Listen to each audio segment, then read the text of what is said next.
Hello, Christian here. If you're just finding the protocols that I teach on self-healing digestive illness, welcome.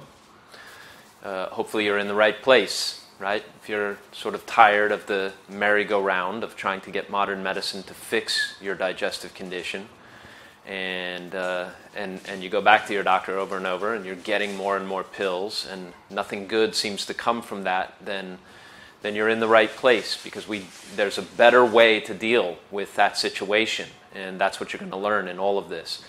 In this short video, I just want to share with you what I refer to as, and my way of explaining how this whole setup and how this whole approach is very different than anything you will have seen before, is to start by explaining that medical systems are like maps, and you can use a different map depending on what your actual goal is. I mean, if I need to, right now I'm in the Caribbean, if I need to get to Belize by boat, I'm going to use a nautical chart, right? I'm not going to use a topographical map like I would use if I was hiking in the mountains in the Rockies, right, or in Appalachia. I'm going to use the map that's appropriate for my specific goal. Now, in medicine, what this amounts to is, and the reason that this concept is a good starting point, it's the starting point, because you're going to have questions like, who is this guy, and what is this self-healing approach for digestive illness? Let me explain why this really matters as a starting point.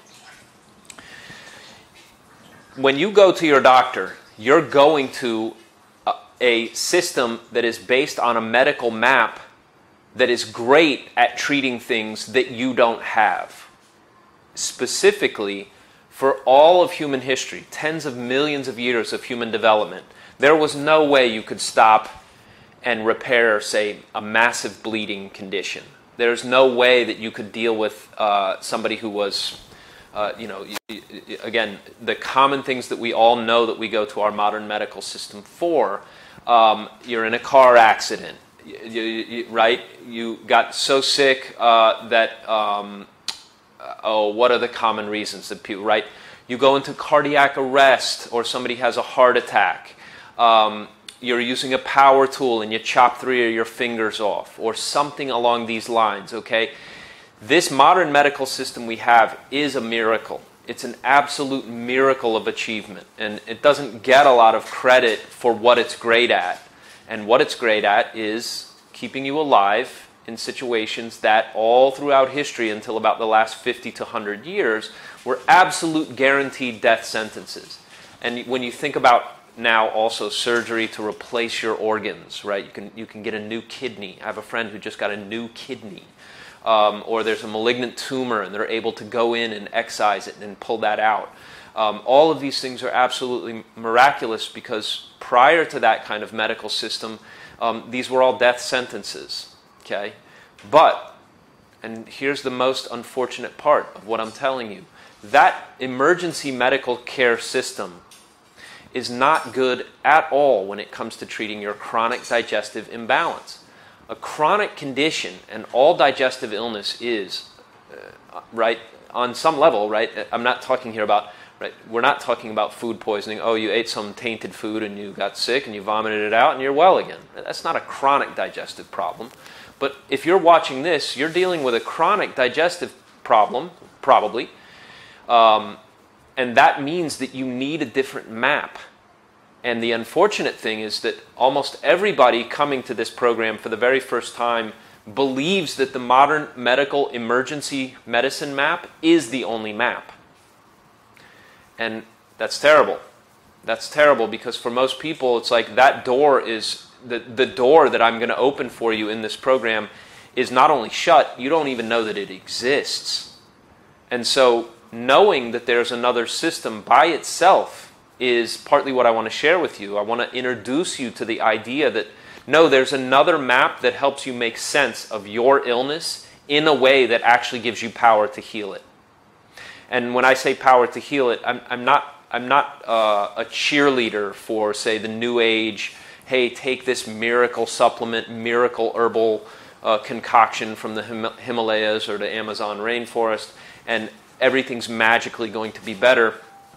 I hate that kind of positive thinking. I hate that kind of New Age lack of logic, and I'm even not a fan of that kind of marketing, although obviously I am a fan of proper marketing and promoting my own program.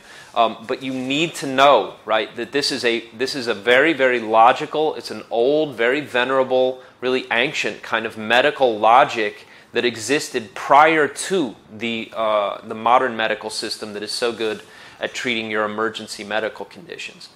So there was and is still a medical system that helps you make sense of what's happening.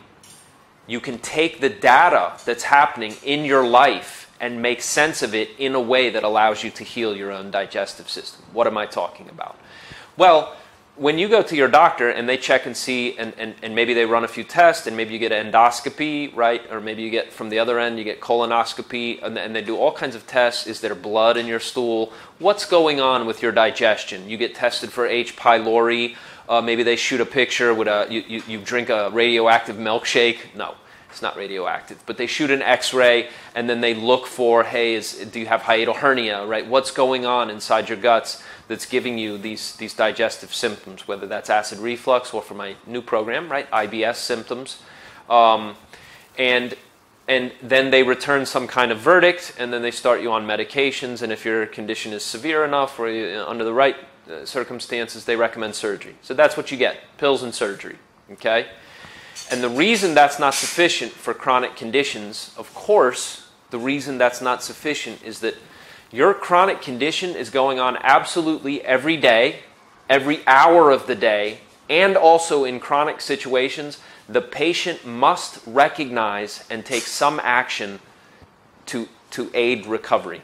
It is not sufficient for your doctor to jump in and, hey, I'm here to save the day and to make everything better. Chronic conditions, because of the nature of the imbalance that's going on, do not respond to, oh, I see my doctor once every couple of weeks to get my checkup and condition checked on, and a new prescription, or another dose of the same medication they've had me on that isn't working already.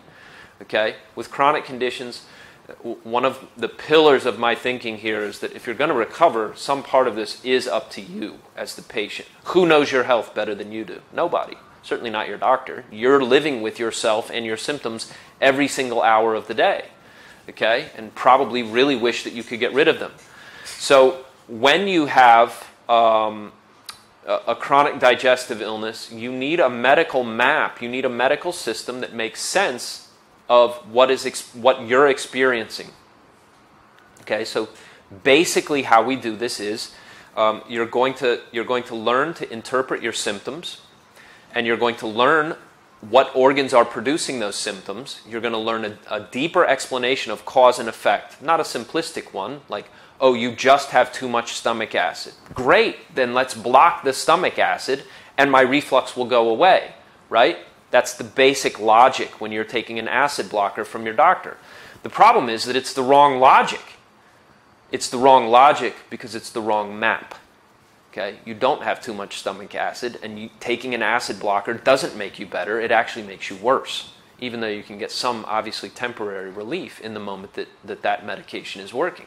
But what are you doing to your organs long term? Okay? Most of you know this already. Okay? I'm giving you a for example here. So the basic situation giving rise to all manner of digestive illness can be described like this, in this new medical map that I'm teaching you. Typically, people, let's just take the core imbalance, right? If you have digestive illness, one of the things that will be going on is that your liver is too hot. How do we know that? Well, because once the body is out of control, once your internal organs are out of control, and you have chronic symptoms of any nature, and most chronic illnesses will at some point come down to digestive illness. And if you have this going on in your body will work harder to try to keep you well and keep you going. And that shows up as heat in your liver. So how do you know if you have signs and symptoms of liver heat? What are those signs and symptoms? Well, that's what I teach you how to recognize. Okay? When your liver is overheating, also one of the things that happens immediately, not this happens, and then a few years later something else happens. No, this happens very, very quickly, like within days. If your liver's overheated, and most adults are dealing with too much heat coming from the liver because of the very nature of being sick and of life itself, right? If you're an adult, you have to, right? There's stress involved somewhere in your life, whether that's monetary stress, raising kids, whatever it might be. As your liver is overheating, your spleen is taking a beating and wearing out and getting tired, and you develop symptoms that the spleen is not strong enough, not robust enough, not healthy enough and strong enough to keep doing what it's supposed to do to aid your digestive process. What are those symptoms? Well, that's what you'll learn, okay? And then once we know that, okay, well, we have these symptoms that the liver's out of control, and with these symptoms that the spleen is also suffering, right, as a result, and that these are some of the things that are contributing to my digestive illness, what do we do about that? Okay? And that's what you learn inside the protocol. So it's a very step-by-step methodology. Now, I'm giving you the basic imbalance here because everybody needs to know this. Everybody needs to understand that these two organs that make up your pivot will definitely be headed out of balance if you're dealing with the chronic digestive disorder. But what else is going on? If your spleen is weak, you're going to have dampness. If you don't know what dampness is, this is a great example of a concept that exists in this medical map that the modern medical map, there's nothing at all about it, right? It's like back to the original example. If I'm using a nautical chart to get from A to B by sailing across the ocean, well, there's some data on that chart that's not on the topographical chart that I'm using when I go hiking in the Rockies, right? Those are two totally different data sets. This one makes sense of this concept called dampness. And if you do have a weak spleen, you will be dealing with dampness. You're going to have symptoms of this at some point. Most people do. If your liver's overheating, you could get symptoms of dryness going on. Do you have dryness in the upper body, in the lungs? Do you have dryness in your intestines? How do you know? What are the symptoms that tell you that? Okay? So understanding your symptoms, reading and interpreting and understanding your symptoms so that we know what the body is telling us, understanding what's causing, what specific organ and organ imbalance is causing that pattern of symptoms, what I'm referring to as a starting point, right, as your reflux type. What's the dominant imbalance here? What's your main problem that we have to start out fixing? And then what are all the other subset problems underneath that? And then from there, from that standpoint, from that understanding, which you will understand going through this program, and you will know way better than anybody else could tell you after you learn a few things. Very, very simple process of learning this. A few minutes a day is all you really need to master this process. And then, and only then, selecting the correct solutions for your specific imbalance. And then, as your condition changes, because it's going to change, once you start feeling improvement, something else is going to happen. We need to change what we're doing, right? You had a lot of dampness, but now your dryness symptoms are worse. Okay, how are we going to deal with that? Okay, well, let's change what we're doing to deal with dryness now instead of dampness, okay? And all of this together amounts to this protocol that I refer to as fixing your pivot. So the pivot protocol, my new program for IBS sufferers, the IBS protocol, all come from and are based on this understanding of, hey, let's use the correct medical map for the kind of problems and conditions and symptoms and misery, right, that are going on in patients with chronic digestive disorders of any kind, okay? And learning this process and step by step, and I mean, I walk you right through it, and I do short videos like this one to try to help people get through this material and really master this. Once you've mastered this process, it is yours for life. You have the keys to good digestive health for life. And when your digestion is working properly, all your other systems in your body, from sleep, right, to pain, right, everything else tends to improve as well. Okay? So there's a good basis and a very good logical argument for why, and I even talk about this in another video. It's like, what if getting sick with a chronic digestive disorder, like reflux, like IBS, like all of the things that go along with these terrible conditions in terms of digestive disorders, what if this was actually a blessing? What if your illness is the thing that allowed you to learn a process by which you never had to be sick with digestive problems ever again. That would be a really, really big net positive for your life. And that's my hope for all of you. So thank you. Thank you for joining in this journey back to health. I'm here to help you. If you take this seriously, it can really, really seriously change your life. And that is my hope and my goal for all of you. So thanks again for your business. And send me emails, send me updates when you get into the material, because I always like hearing from students who get into this. Thanks again.